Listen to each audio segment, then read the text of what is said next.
الحمد لله نحمده ونستعينه ونؤمن به ونتوكل عليه ونعوذ بالله من شرور أنفسنا ومن سيئات أعمالنا يضلل فلا هادي له وأشهد أن لا إله إلا وأشهد أن محمدا عبده ورسوله أرسله بالهدى ودين الحق ليظهره على الدين كله ولو كره المشركون. اللهم صل على محمد وعلى آل محمد كما صليت على إبراهيم وعلى آل إبراهيم إنك حميد مجيد. اللهم بارك على محمد وعلى آل محمد كما باركت على إبراهيم وعلى آل إبراهيم إنك حميد مجيد. أما بعد فإن خير الكلام كلام الله وخير الهدي هدي محمد صلى الله عليه وسلم وشر الأمور محدثاتها وكل محدثة بدعة. يا أيها الذين آمنوا اتقوا الله حق تقاته ولا تموتن إلا وأنتم مسلمون. أعوذ بالله من الشيطان الرجيم. بسم الله الرحمن الرحيم. إن عدة الشهور عند الله 12 في كتاب الله يوم خلق السماوات والأرض منها 4 حرم ذلك الدين القيم فلا تظلموا فيهن أنفسكم وقاتلوا المشركين كافة كما يقاتلونكم كافة واعلموا أن الله مع المتقين. പ്രിയപ്പെട്ട സഹോദരന്മാരെ, സഹോദരികൾ, അല്ലാഹു സുബ്ഹാനഹു വ തആലയുടെ വിധിവിലക്കുകൾ സൂക്ഷിച്ചുകൊണ്ട് അവനോട് ഏറ്റവും തഖ്വയുള്ളവരായി ജീവിക്കണം എന്നുണർത്തുകയാണ്.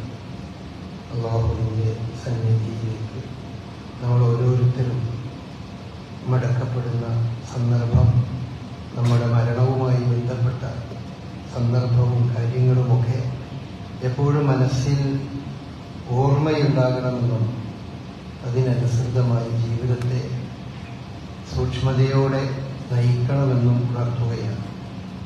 കഴിഞ്ഞ ദിവസം നമ്മുടെ പള്ളിയുടെ തൊട്ട് അയൽവാസിയായ കാരാട്ടി ആമിന എന്നവർ മരണപ്പെടുകയുണ്ടായി. നമ്മുടെയൊക്കെ സ്നേഹിതന്മാരായ റഫീഖിൻ്റെയും റിയാസിൻ്റെയും ഒക്കെ ഉമ്മയാണ്. ഈ പള്ളിയുമായി വളരെയധികം ബന്ധമുണ്ടായിരുന്ന ഒരു സ്ത്രീയാണ്. ആരോഗ്യമുള്ള സമയത്തൊക്കെ എപ്പോഴും ജമാഅത്തിനും ജുമാക്കുമൊക്കെ ഇവിടെ വന്നിരുന്ന ഒരു സ്ത്രീ.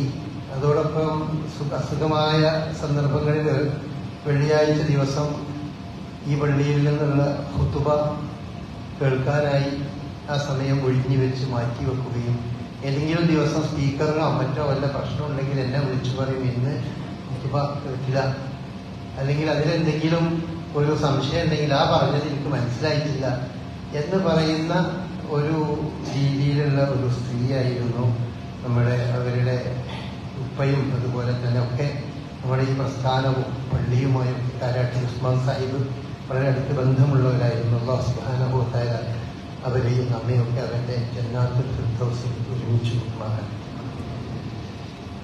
ഇന്ന് റജബ് മാസത്തിലാണ് നമ്മൾ. ഈ റജബ് മാസം എന്നത് അല്ലാഹു സുബ്ഹാനഹു വ തആല പവിത്രമായ മാസങ്ങളുടെ കൂട്ടത്തിൽ എണ്ണിയ ഒരു മാസമാണ്. വിശുദ്ധ ഖുർആൻ സൂറത്ത് തൗബയിലെ 36-ാമത്തെ വചനമാണ് ഞാൻ ഓതിയത്. ഇന്ന ഇദ്ദത്ത ശുഹൂരി ഇൻദല്ലാഹി 12 ശഹ്റൻ ഫി കിതാബില്ലാഹ്. അല്ലാഹുവിന്റെ അടുക്കല് വർഷം അത് 12 മാസങ്ങൾ അടങ്ങിയതാണ്.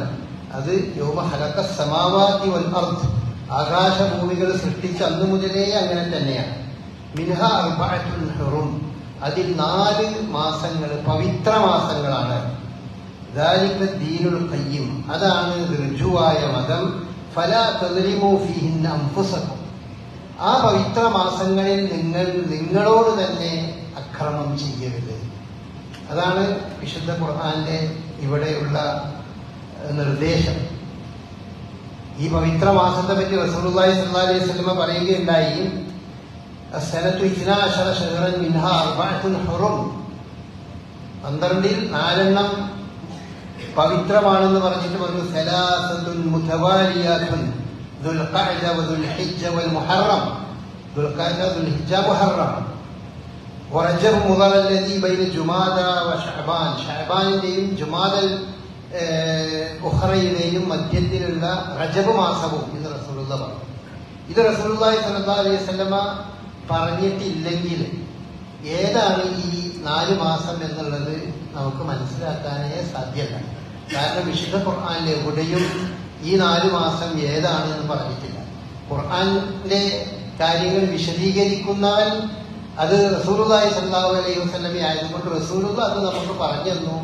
ഈ പവിത്ര മാസങ്ങൾ എന്ന് പറയുന്നത് അത് ദുൽഖഅദ, ദുൽഹിജ്ജ, മുഹറം, അതുപോലെ റജബ് എന്ന മാസങ്ങളാണ് എന്ന് റസൂലുള്ളാഹി നമുക്ക് പറഞ്ഞു തന്നു.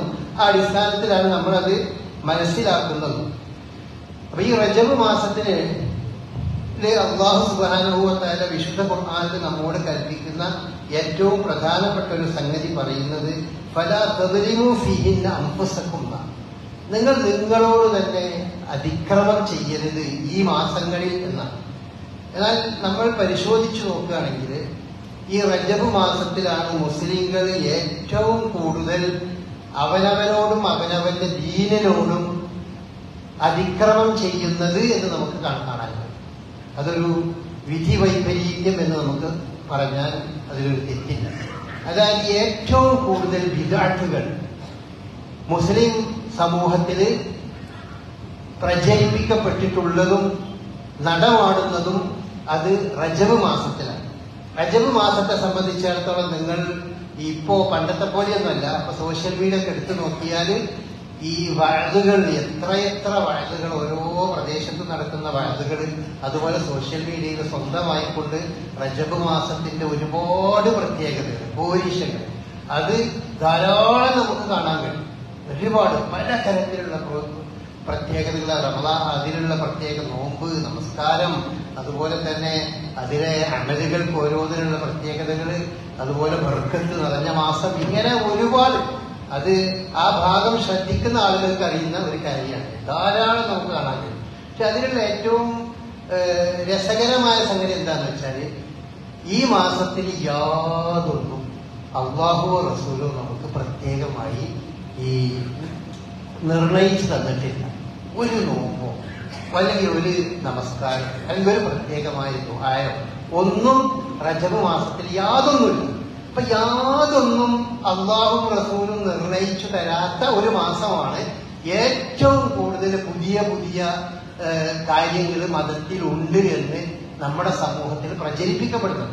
ഇതൊന്നുമില്ല എന്ന് പറയുന്നത് പണ്ട് മുതലേ ഈ പണ്ഡിതന്മാർ വളരെ വ്യക്തമാക്കിയ ഒരു കാര്യമാണ്. ഇബ്നു ഹജറുൽ അസ്ഖലാനിയുടെ ഒരു വാചകമുണ്ട്.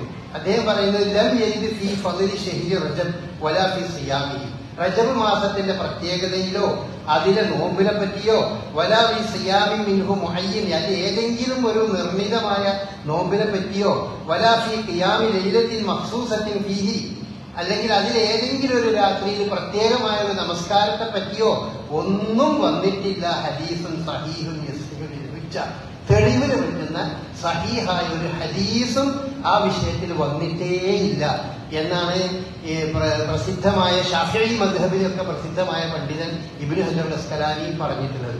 അദ്ദേഹം പിന്നീട് അദ്ദേഹത്തിന്റെ ഒരു ഗ്രന്ഥം തന്നെ ഉണ്ട്, റജബ് മാസത്തിനെ പറ്റി പറയുന്ന ഹദീസുകൾ മാത്രം ക്രോഡീകരിച്ച അദ്ദേഹം ഒരു ഗ്രന്ഥം.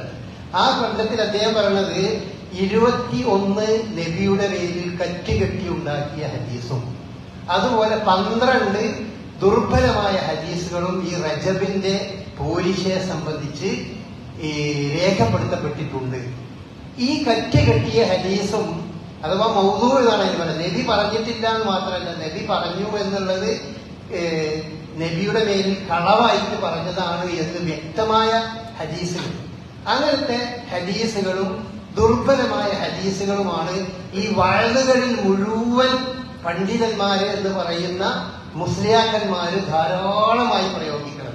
എന്നിട്ട് ഈ ആ വഅദ് കേൾക്കുന്ന ഓരോ സാധാരണക്കാരെയും ഒരുപാട് ഏതൊക്കെയോ നോമ്പുണ്ടെന്നും ഏതൊക്കെയോ നിസ്കാരം ഉണ്ടെന്നും ഏതൊക്കെയോ ബർക്കത്തിൽ ചെയ്യേണ്ട പണികളുണ്ടെന്നും വെറുതെ ഇല്ലാത്തത് വല്ലം റസൂല് എവിടെയും പറയാത്ത സംഗതികൾ ഈ വഈഫായ മൗദൂആയ ഹദീസുകൾ ഉദ്ധരിച്ചുകൊണ്ട് അങ്ങനെ പറയണം, വഅദ് പറയണം. നിങ്ങൾ ആരോടും നിങ്ങൾക്ക് ഏതൊരു കുട്ടിക്കും നിങ്ങൾക്ക് പറയാവുന്ന ഒരു സംഗതിയാണ്. എവിടെ നിങ്ങൾ റജബിന്റെ പോരിഷ പറഞ്ഞുകൊണ്ട് അത് പവിത്ര മാസത്തിൽ പെട്ടതാണ് അതല്ലാത്ത വല്ല പോരിഷും പറഞ്ഞ് ഏതെങ്കിലും ഒരാള് പ്രസംഗിക്കുകയോ പറയുകയോ ചെയ്താൽ നിങ്ങൾക്ക് ഒരു അറിവും വേണ്ട.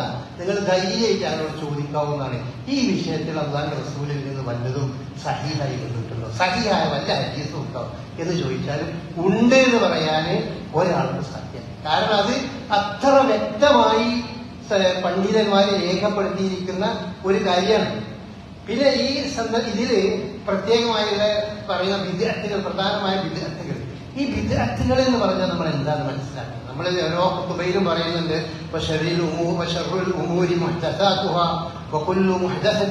എന്നൊക്കെ നമ്മൾ ഖുതുബയുടെ പ്രാരംഭമായി പറയും.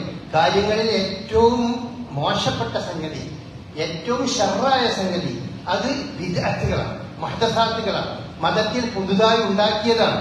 വകുല്ലു മുഹ്ദസത്തിൻ ബിദ്അ, എല്ലാ പുതുതായി ഉണ്ടാക്കിയതും അത് ബിദ്അത്താണ്. ഒരു ഹദീസിൽ വകുല്ലു ബിദ്അത്തിൻ ഫിന്നാർ, അതൊക്കെ നരകത്തിലേക്കുള്ളതുമാണ് എന്നും നമുക്ക് കാണാൻ സാധിക്കും. അപ്പോ ഈ ബിദ്അത്ത് നമ്മൾ സാധാരണ പറയും, ബിദ്അത്തുകള്, അന്ധവിശ്വാസങ്ങള്, അനാചാരങ്ങൾ, ഇങ്ങനെ മൂന്നെണ്ണാണ് നമ്മുടെ മുസ്ലിം സമൂഹത്തില് ഈ മതത്തിന്റെ പുറത്തുള്ളത് പലപ്പോഴും നമുക്ക് കാണാൻ കഴിയുന്നത്. ഈ ബിദ്അത്ത് എന്ന് പറഞ്ഞാൽ ഉദ്ദേശിക്കുന്നത് മരിച്ചു എന്നിട്ട് അള്ളാന്റെ അടുക്കൽ കൂലി കിട്ടുമെന്ന് വിചാരിച്ചിട്ട് മതത്തിലില്ലാത്തൊരു സംഗതി നമ്മൾ മതമാണെന്ന് വിചാരിച്ച് ചെയ്യാം. അതാണ് ബിദ്അത്തിനെ പറ്റി മാത്രം ബിദ്അത്ത് എന്ന് പറയും. മതമാണെന്ന് വിചാരിച്ചിട്ട് നമ്മൾ അള്ളാന്റെ അടുക്കൽ കൂലി കിട്ടുമെന്ന് വിചാരിച്ചിട്ട് ഖുർആനിലോ ഹദീസിലോ ഇല്ലാത്ത ഒരു സംഗതി നമ്മൾ ആ അർത്ഥത്തിൽ ചെയ്യാം. ഇപ്പൊ സാധാരണക്ക് തിങ്കളാഴ്ചയും വ്യാഴാഴ്ചയും ഒക്കെ നോമ്പ് അല്ലാഹുവിന്റെ റസൂൽ നമ്മൾ പറഞ്ഞിട്ടുണ്ട്. ഒരാൾ പറയാണ് ചൊവ്വാഴ്ച നോമ്പ് വെക്കണതിന് ഒരു പ്രത്യേകത ഉണ്ട് എന്ന് പറഞ്ഞുകൊണ്ട് ചൊവ്വാഴ്ച ആയാലും പ്രത്യേക നോമ്പ് വെക്കുകയാണെങ്കിൽ അത് വിചാരിക്കാം. അല്ലാതെ നോമ്പ് നോൽക്കുന്നത് തെറ്റായതല്ല.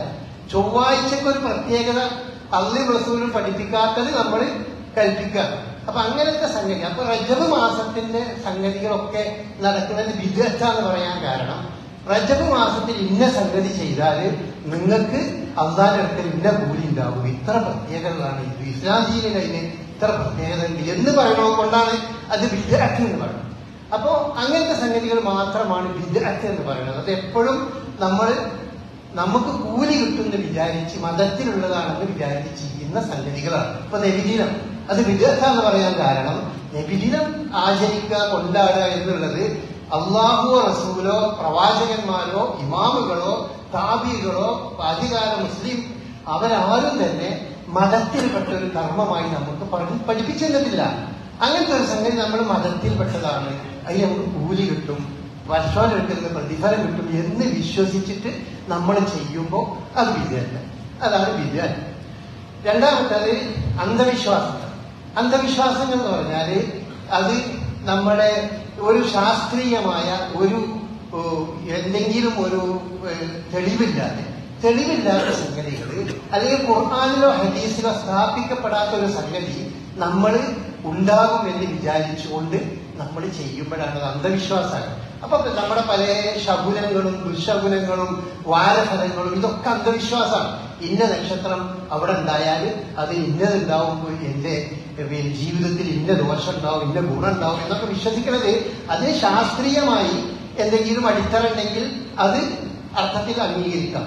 അതല്ലെങ്കിൽ ഖുർആനിലോ ഹദീസിലോ അതിന് പ്രത്യേകതകൾ വേണം. ഇപ്പൊ സംസം വെള്ളത്തിൽ പ്രത്യേകത ഉണ്ട് എന്ന് നമ്മൾ പറഞ്ഞാൽ ശാസ്ത്രീയമായി തെളിയുന്നതിനേക്കാൾ ഉപരി അത് ഖുർആനിലോ അല്ലെങ്കിൽ ഹദീസിലോ വന്നൊരു സംഗതിയാണ്. അത് അന്ധവിശ്വാസമായി മാറുന്നില്ല. ഇസ്ലാമിന്റെ ഭാഷയിൽ അത് അന്ധവിശ്വാസമല്ല. മതമില്ലാത്തവരുടെ ഭാഷയിൽ ഒരുപാട് അന്ധവിശ്വാസങ്ങൾ ഉണ്ടാവും. അതല്ല ഇസ്ലാമിന്റെ ഭാഷയിൽ. ഇപ്പൊ മലായിക്കത്തുകളുണ്ട്, നമ്മളെ കേൾക്കുന്ന മലായിക്കത്തുകളുണ്ട്, അല്ലെങ്കിൽ മറ്റ് പിശാചുണ്ട്, ജിന്നുണ്ട് എന്നൊക്കെ പറയുന്നത് ശാസ്ത്രത്തിലൂടെയോ ഗവേഷണ നിരീക്ഷണങ്ങളിലൂടെയൊന്നും നമുക്ക് കണ്ടെത്തി പിടിക്കാൻ പറ്റുന്ന ഒരു സംഗതിയല്ല. പക്ഷേ അത് ഖുർആനിലും ഹദീസിലും സ്ഥിരപ്പെട്ട ഒരു സംഗതിയാണ്. അതുകൊണ്ട് അത് മുസ്ലിങ്ങളെ സംബന്ധിച്ചിടത്തോളം അത് അന്ധവിശ്വാസമല്ല. എന്നാൽ അതിനപ്പുറം ഒരാൾ പറയാണ്, ഒരാളുടെ ഒരു പ്രേതം എന്ന് പറഞ്ഞ സാധനം ഇവിടെ ഉണ്ട്. ഒരാൾ മരിച്ചു കഴിഞ്ഞാൽ അയാളുടെ ആത്മാവ് ഈ ഭൂമിയിൽ അങ്ങനെ അലഞ്ഞു നടക്കും എന്നൊരാൾ വിശ്വസിക്കുകയാണെങ്കിലോ അത് അന്ധവിശ്വാസമാണ്. കാരണം ശാസ്ത്രീയമായതിനൊരു അടിത്തറയില്ല. രണ്ടാമത്തെ സംഗതി മതത്തിന്റെയും അടിത്തറ അതിനില്ല. അതാണ് അന്ധവിശ്വാസങ്ങൾ എന്ന് പറയുന്നത്. മൂന്നാമത്തെ സംഗതി അനാചാരങ്ങളാണ്. അനാചാരങ്ങൾ എന്ന് പറയുന്നത് നമ്മളുടെ ഇസ്ലാമിന്റെ ആചാരങ്ങളിൽ പെടാത്ത അന്യമത സംസ്കാരങ്ങൾ ഉൾക്കൊണ്ട് അതനുസരിച്ച് പ്രവർത്തിക്കുമ്പോൾ അത് അനാചാരങ്ങളായി മാറും. ഉദാഹരണമായി നമ്മൾ ഈ ബർത്ത്ഡേ കൊണ്ടാടുക എന്ന് പറഞ്ഞാൽ ബർത്ത്ഡേ ഒരാൾ കൊണ്ടാടുന്നത് മരിച്ചു നിന്നിട്ട് അള്ളാന്റെ അടുക്കൽ കൂലി കിട്ടണമെന്ന് വിചാരിച്ചിട്ടൊന്നല്ല. ആ രീതിയിൽ ചെയ്യുന്ന സംഗതിയൊന്നല്ല. മറിച്ച് അത് മറ്റു ഇതര സമൂഹത്തിൽ നിന്ന് നമ്മളിലേക്ക് കടന്നു വന്ന ഒരു ആചാരമാണ്. അപ്പൊ അതിന് അത്തരം ഒരു സമൂഹം, ഒരു മതവിശ്വാസികൾ അവരുടേതായി ആചരിക്കുന്ന ആചാരങ്ങൾ അത് അവരുടേതായി നമ്മൾ അവർക്ക് വിട്ടുകൊടുക്കേണ്ട ഒരു സംഗതിയാണ്. ഹിന്ദു മതവിശ്വാസികൾക്ക് അവരുടേതായ കുറെ ആചാരങ്ങൾ ഉണ്ടാവും. അത് അവരും അവരുടെ മതവുമായി ബന്ധപ്പെട്ട സംഗതിയാണ്. അതുപോലെ ഇസ്ലാം മതവിശ്വാസികൾക്ക് അവരുടേതായ ഒരുപാട് ആചാരങ്ങളും സമ്പ്രദായങ്ങളും ഉണ്ട്. ക്രൈസ്തവർക്കുണ്ട്, എല്ലാവർക്കും ഉണ്ട്.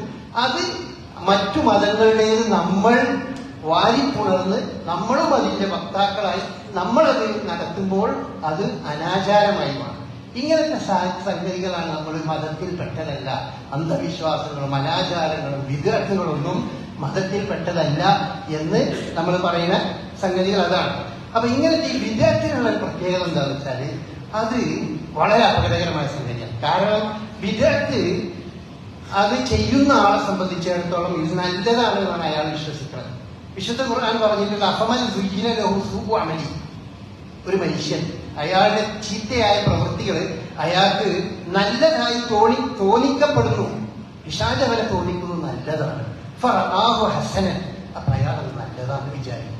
അപ്പൊ നല്ലതാണെന്ന് വിചാരിച്ച് നമ്മൾ ശരിയല്ലാത്ത ഒരു സംഗതികൾ ചെയ്യുമ്പോ അത് നമ്മൾ ഒരിക്കലും കൈയടിക്കൂല. നല്ലതാണ് നമ്മൾ വിചാരിക്കുന്നത്. വിശുദ്ധ ഖുർആൻ മറ്റൊരു സ്ഥലത്ത് പറയുന്നത് അല്ലദീന വല്ല സഅയ്യുഹും ഫിൽ ഹയാത്തി ദുനിയ, ദുനിയാവിൽ തങ്ങളുടെ പ്രവർത്തനങ്ങൾ നഷ്ടപ്പെട്ടു പോയ ആളുകൾ, തെറ്റിപ്പോയ ആളുകൾ, വഹും യഹ്സബൂന അന്നഹും യുഹ്സിനൂന സുൻഅ, അവർ വിശ്വസിക്കുന്നത് അവർ ചെയ്യുന്നത് നല്ല കാര്യമാണ്. അപ്പൊ നല്ല കാര്യമാണ് എന്ന് വിശ്വസിച്ച്, മതത്തിലുള്ളതാണെന്ന് വിശ്വസിച്ച് മതത്തിലില്ലാത്തൊരു സംഗതി ഒരാൾ ആചരിച്ച് അത് ഉൾക്കൊണ്ടുകൊണ്ട് ജീവിക്കും. അത് ഉൾക്കൊള്ളുന്നതിനാണ് നമ്മൾ ബിദ്അത്ത് എന്ന് പറയുന്നത്. അപ്പൊ ഈ ബിദ്അത്ത് ഇമാം സുഫിയാൻ സൗരി അദ്ദേഹം പറഞ്ഞു, പ്രസിദ്ധനായ താബികളിൽപ്പെട്ട ഇമത്തുകളിൽപ്പെട്ട ആളാണ് ഇമാം സുഫിയാൻ സൗരി. അദ്ദേഹം പറഞ്ഞു യഥാർത്ഥത്തിൽ ഈ ബിദ്അത്താണ് മറ്റു പാപങ്ങളെക്കാൾ കൂടുതൽ അപകടകരമായ ഒരു സംഗതി. ഇന്നൽ ബിദ്അത്ത അഹബ്ബ ഇലാ ഇബ്ലീസ് മിനൽ മഅസിയത്തി, മറ്റു പാപങ്ങളെക്കാൾ ഇബ്ലീസിന് ഏറ്റവും ഇഷ്ടമുള്ളത്, പിശാചിന് ഏറ്റവും ഇഷ്ടമുള്ളത് ഓൻ ബിദ്അത്ത് ചെയ്യുക എന്നുള്ളതാണ്. എന്തുകൊണ്ടാന്ന് വെച്ചാൽ ലിഅന്നൽ ബിദ്അത്ത ലാ യുഖാബു മിൻഹാ, ബിദ്അത്ത് ചെയ്യുന്ന ആള് അയാൾക്ക് അതിൽ നിന്നൊരു പശ്ചാത്താപം സാധാരണ രീതിയിൽ ചെയ്തുകൊണ്ടിരിക്കുമ്പോൾ ഉണ്ടാവില്ല. കാരണം അയാളതൊരു നല്ല കാര്യം വിചാരിച്ച് ചെയ്യാണ്. എന്നാൽ ഒരു മഅസിയത്ത് യുഖാബു മിൻഹാ, പാപങ്ങൾ ചെയ്യുന്നവന് അവനത് തെറ്റാണെന്ന് ബോധ്യമുണ്ട്. ഒരു കള്ളു പിടിക്കുന്ന ഒരാൾക്ക് അല്ലെങ്കിൽ വ്യഭിചരിക്കുന്ന ഒരാൾക്ക് അയാൾക്ക് അറിയാതെ തെറ്റാണെന്ന്. അയാൾ അവസരം കിട്ടുമ്പോൾ മനസ്സ് മാറുമ്പോൾ അയാൾ അതിൽ നിന്ന് മാറും. യാതൊരു തെറ്റാണെന്ന് അറിഞ്ഞുകൊണ്ട് ചെയ്യുന്ന ഒരു പ്രവൃത്തി ആയതുകൊണ്ട് അതിൽ നിന്ന് അയാൾ തൗബ ചെയ്യാനുള്ള സാധ്യത വളരെ കൂടുതലാണ്.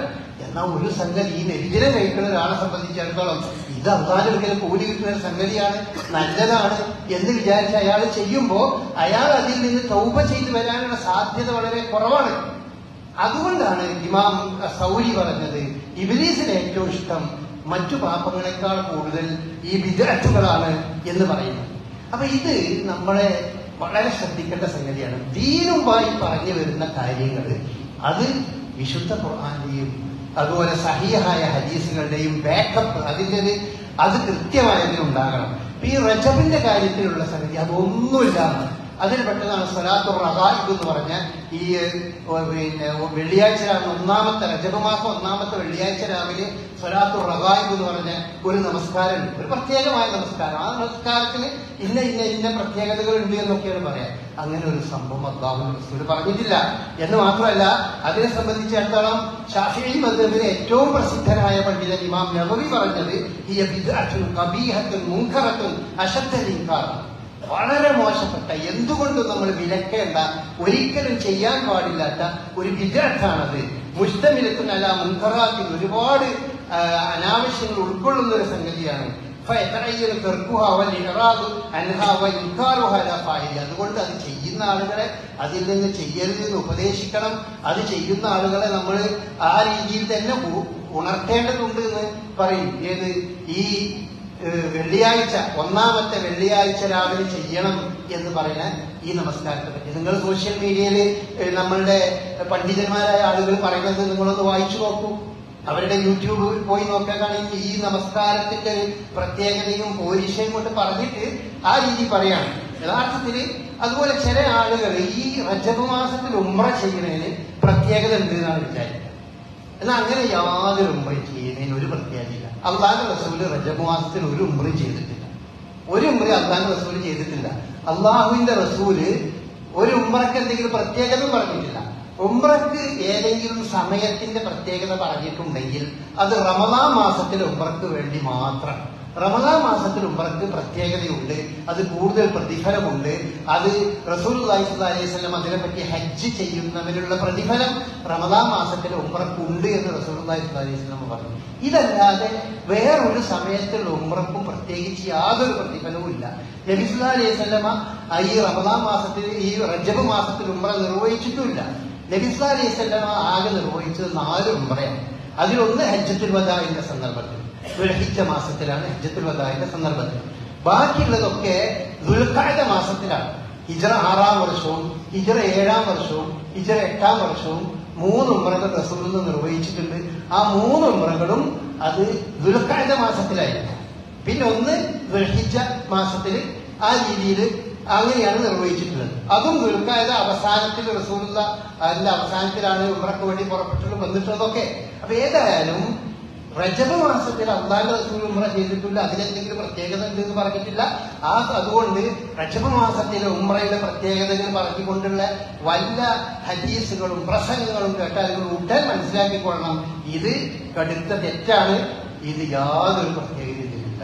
വേറെ ചില സ്ഥലങ്ങളിലൊക്കെ ഈ റജബ് മാസത്തിൽ ചില പ്രത്യേകമായ അറവ് നടത്താൻ, അത്തീറത്ത് എന്നാണ് അതിന് പറയാം. ജാഹിലിയ്യ കാലത്ത് നബി സല്ലല്ലാഹു അലൈഹി വസല്ലമയുടെ ജീവിതകാലത്ത് ആ സന്ദർഭത്തിൽ അവിടുത്തെ ബഹുദൈവ വിശ്വാസികളിൽ ഉണ്ടായിരുന്ന ഒരു സമ്പ്രദായമാണ് അത്തീറത്ത്. റജബ് മാസത്തിൽ അവര് ഒരു പ്രത്യേകമായ ഒരു അറവ് നടത്തും. അതിന് വലിയ പുണ്യമുണ്ട്, അവരുടെ വിഗ്രഹങ്ങൾക്ക് അത് പ്രത്യേകമായ പ്രസാദം ലഭിക്കുന്നതാണ് എന്നൊക്കെ അവർ വിശ്വസിച്ചിരുന്നു. അത് ചില മുസ്ലിംകളിലേക്കും കടന്നു വന്ന് ഈ റജബ് മാസത്തിലെ അറബിന് പ്രത്യേകത ഉണ്ടെന്ന് വിശ്വസിക്കുകയും അങ്ങനെ അത് ചെയ്യുകയും ചെയ്യുന്നതിന് റസൂലുള്ളാഹി അതിനെ സംബന്ധിച്ച് പ്രത്യേകം തന്നെ പറഞ്ഞിട്ടുണ്ട്. ഇങ്ങനെ ഒരു അത്തീറത്ത് പരിശുദ്ധ ഇസ്ലാമിൽ ഇല്ല എന്ന് റസൂലുള്ളാഹി സ്വല്ലല്ലാഹു അലൈഹി വസല്ലം പറഞ്ഞിട്ടുണ്ട്. അപ്പൊ ഇങ്ങനെയാണ് വാസ്തവം കിടക്കുന്നത്. നമ്മളൊന്ന് ആലോചിച്ച് നോക്കിയാൽ മതി. ഒരു തെളിവില്ലാത്ത സംഗതി ഏറ്റവും തെളിവുള്ളതായിക്കൊണ്ട്, ഏറ്റവും പുണ്യപ്പെട്ടതായി, ഫലപ്പെട്ടായി, നല്ലൊരു കാര്യമായിക്കൊണ്ട് ജനങ്ങളുടെ മുമ്പിൽ അവതരിപ്പിക്കപ്പെടുകയാണ്. അപ്പൊ അതുകൊണ്ട് നമ്മൾ എന്ത് ചെയ്യണം? നമ്മൾ മതം ഒന്ന് പഠിക്കണം. നമ്മളിത് കേട്ട് മാത്രം നിൽക്കാൻ പറ്റില്ല. ഒക്കെ പ്രത്യേകിച്ചും ഒരു വിഷയത്തിൽ ഒരു എതിരഭിപ്രായം എന്തെങ്കിലും കേൾക്കുന്നുണ്ടെങ്കിൽ സ്വാഭാവികമായി അതിനെപ്പറ്റി നമ്മളൊന്ന് വായിക്കണം, പഠിക്കണം. നമുക്കും ബുദ്ധി എന്നുള്ള സംഗതികളുണ്ടല്ലോ, നമുക്കും സംഗതികളൊക്കെ അറിയാൻ കഴിയല്ലോ. നമുക്കിപ്പോ ചെറിയ ചെറിയൊരു സംഗതിയിലൊക്കെ നമ്മൾ നല്ലത് നോക്കി എടുക്കുന്നതാണല്ലോ. ഇപ്പൊ നമ്മള് പച്ചക്കറിക്ക് കടയിൽ പോയാൽ തക്കാളിയും അതുപോലെ മുളകും അതൊക്കെ നല്ലത് ഏതാണെന്ന് നോക്കാൻ നമുക്കറിയാം. അതൊക്കെ നോക്കിയറിയാം. മതത്തിന്റെ കാര്യം പറയുമ്പോ നമുക്കറിയില്ല, നമുക്കതിനൊറ്റൊന്നും അറിയില്ല എന്നൊരവസ്ഥ നമുക്ക് പാടില്ല. അത് ശ്രമിച്ചാൽ എല്ലാവർക്കും ഇതൊക്കെ മനസ്സിലാക്കാൻ കഴിയും. അപ്പൊ നമ്മളെ നോക്കേണ്ടത് എന്താണ്? മതത്തെ സംബന്ധിച്ചിടത്തോളം അല്ലാഹുവും റസൂലും എന്താ പറഞ്ഞത്, ഖുർആനിലും ഹദീസിലും എന്താ പറഞ്ഞത്, അതാണ് നമ്മൾ പ്രഥമമായി നോക്കേണ്ടത്. അതാണ് നമ്മൾ തെളിവായി ആളുകൾ പറയുന്നുണ്ടോ എന്ന് നോക്കേണ്ടത്. അല്ലാതെ കുറെ കഥകളും ചരിത്രങ്ങളും ഏതെങ്കിലും കുറെ പണ്ഡിതന്മാരുടെ വാചകങ്ങളും മാത്രമല്ല. പണ്ഡിതന്മാരുടെ വാചകത്തിന് അവര് ഉപോത്ഫലകമായി പറയുന്ന ഖുർആൻ ആയത്തുകൾ ഏതാണ്, ഹദീസുകൾ എന്താണ് എന്ന് പഠിച്ച് അങ്ങനെയാണ് നമ്മൾ കാര്യങ്ങൾ ദീൻ പഠിക്കേണ്ടത്, മനസ്സിലാക്കേണ്ടത്.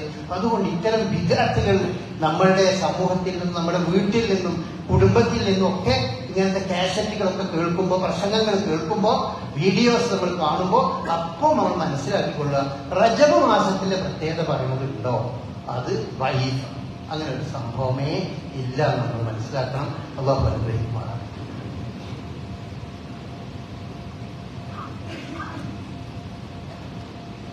الحمد لله الذي هدانا لهذا وما كنا لنهتدي لولا أن هدانا الله اللهم صل على محمد وعلى آل محمد كما صليت على إبراهيم وعلى آل إبراهيم إنك حميد مجيد.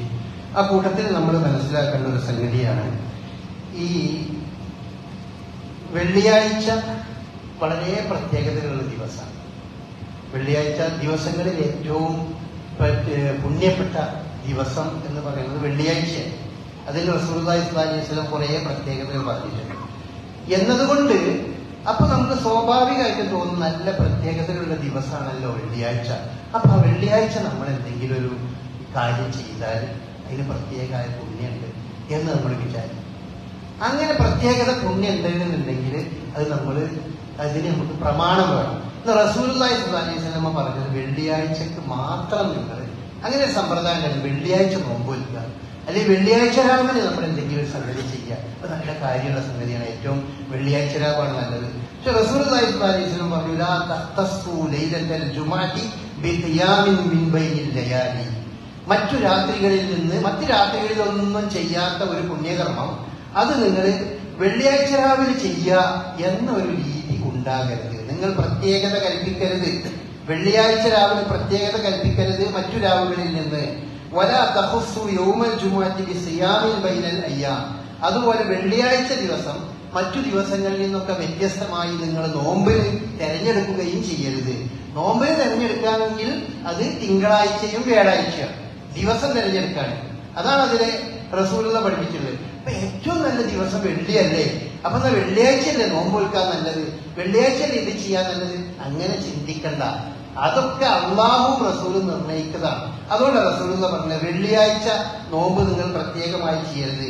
ഫഇന്ന യൗമൽ ജുമുഅത്തി യൗമ ഈദിൻ, വെള്ളിയാഴ്ച എന്ന് പറഞ്ഞാൽ അതൊരു ഒരു ഈദിന്റെ ദിവസമാണ് വിശ്വാസികളെ സംബന്ധിച്ചിടത്തോളം. ഫലാ തജഅലു യൗമ ഈദിക്കും യൗമ സിയാമിക്കും, ഈദിന്റെ ദിവസം നിങ്ങൾ ഈ നോമ്പും നോക്കിയിരിക്കരുത് എന്ന് റസൂലുള്ളാഹി സ്വല്ലല്ലാഹു അലൈഹി വസല്ലം പറഞ്ഞു.